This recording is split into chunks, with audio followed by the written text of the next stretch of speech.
Changing your password on Hotels.com is a straightforward process. Follow these steps to update your password easily. Step 1. Visit the Hotels.com website. Go to the official Hotels.com website using your preferred web browser. Make sure you are on the home page to start the process. Step 2. Sign into your account. Click on the Sign In button located at the top right corner of the page. Enter your current login credentials to access your account. Step 3. Access account settings. Once you are logged in, navigate to your account settings. Look for an option like Account or Profile in the menu and click on it to proceed. Step 4. Select Change Password. In the account settings, find the option to change your password. This may be labeled as Change Password or Password Settings. Click on this option to continue.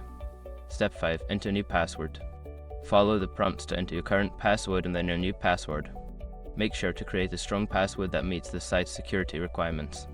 Save your changes once you have completed this step. After completing these steps, your password will be updated successfully. Remember to keep your new password secure and consider using a password manager for future reference.